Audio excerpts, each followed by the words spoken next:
what I mean by that is like we're going to global automation, right? Like, Yeah.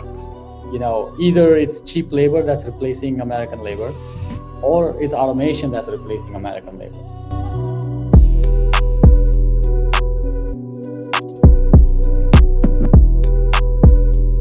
If you're not making robots, you'll be oiling robots.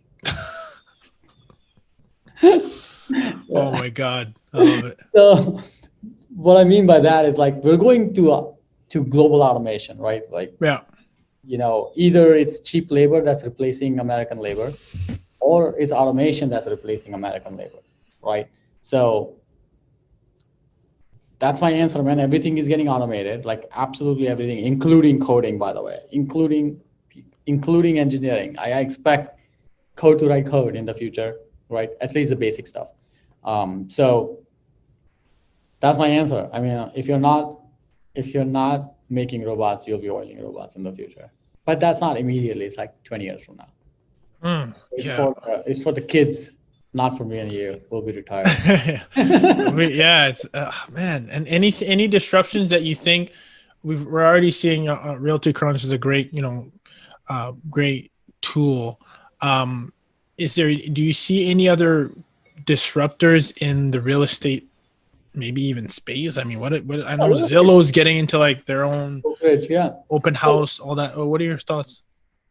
Great question. So in real estate specifically, I think there are two major movements, right? One is the open doors of the world, iBuys, right? Like you put in your address and they make you an instant offer. That's a scary world. If that actually works, you can imagine how an AI or an algorithm can basically force you pretty much in the future to sell your house at a certain price. Oh my gosh. Right? Think about it. Yeah. Like, that's really what it is. Right? Like today, it's like, hey. I mean, the data is out there, right? Like that's so interesting you say that. Like, okay, what are the comps? Oh, we'll pull the algorithm. Like, I mean, it's already there. The data is out there, but the comps today are based on real people making real decisions. That's right? That's what I'm saying. But in the future, if everything was iBuy, then what is your comp? An iBuy algorithm versus an iBuy algorithm, or just one iBuy algorithm? Like, what's your comp? Like, an iBuy platform can come to you and say, okay, your house is worth 500,000, right? Yeah. Then you try to sell it for more, you go to the next iBuy algorithm, it's the same answer, 500,000.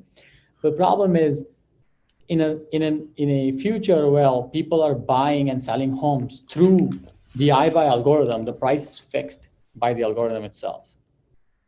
So it becomes tricky. So imagine you want to buy a home. You're also going to go to this iBuy.com or whatever it is to buy a home, and it's going to sell you a home instantly. No drama. Here's a home. Here's a price. Take it or leave it, right? and then it's the second side of the equation, which is you want to sell your home. You put in your address, and they give you an instant offer, and that's it. That's the only way to buy and sell real estate. Imagine that world. It's scary. It is very scary. Very disrupting. But Zillow, Open Door, and all these companies are rocking in that direction. I do think it could end up being one of the future points, right? It's not like, I don't think this current industry will disappear completely, but the iBuy is not going away.